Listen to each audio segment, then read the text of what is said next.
मध्य एशियाई देश कजाकिस्तान की राजधानी अस्ताना में बुधवार को एससीओ समिट की शुरुआत हो गई है। इस बैठक में अलग रूसी राष्ट्रपति पुतिन और चीन के राष्ट्रपति शी जिनपिंग के बीच मुलाकात हुई। पिछले 2 महीने में ये दूसरी बार है जब दोनों नेता मिले हैं। इस दौरान दोनों नेताओं ने एक दूसरे के साथ संबंधों की तारीफ की।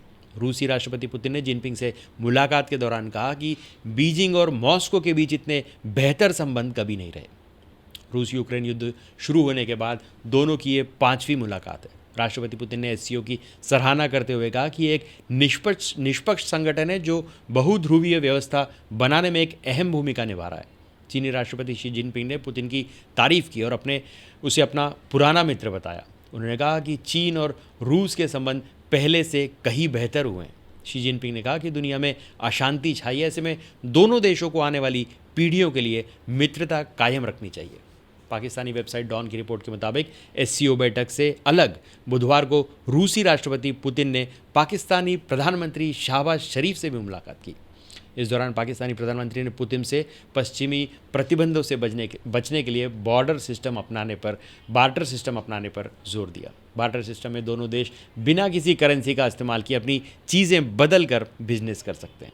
शरीफ ने कहा कि इससे पाकिस्तान को बहुत लाभ होगा तथा कई अन्य चुनौतियों से निपटने में मदद मिलेगी।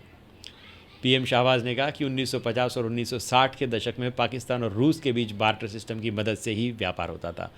रूसी राष्ट्रपति पुतिन ने कहा कि उनका देश पाकिस्तान को तेल की सप्लाई के साथ अनाज देकर खाद्य सुरक्षा में भी सहयोग करना चाहता है। पुतिन ने अस्ताना में बैठक के दौरान तुर्की के राष्ट्रपति रेसेप तैयप एर्दोगान से भी मुलाकात की।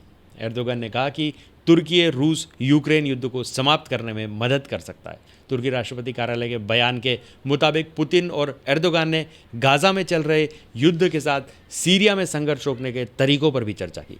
रूस यूक्रेन और इजराइल हमास जंग के बीच यह पहला मौका है जब पुतिन शी जिनपिंग शहबाज शरीफ और एर्दोगान के साथ एक साथ मंच पर है। हालांकि तुर्की इस संगठन का सदस्य नहीं है। एर्दोगान बतौर गेस्ट इस समिट में भाग ले रहे हैं।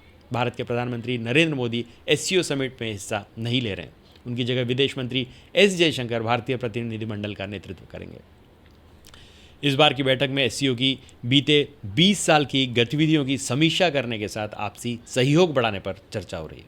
भारत के विदेश मंत्रालय के जारी बयान के मुताबिक एससीओ में भारत का जोर सुरक्षा, अर्थव्यवस्था, एकता, संप्रभुता और सम्मान, क्षेत्रीय एकता, सहयोग और पर्यावरण सुरक्षा पर भारत का मेन मुद्दा है।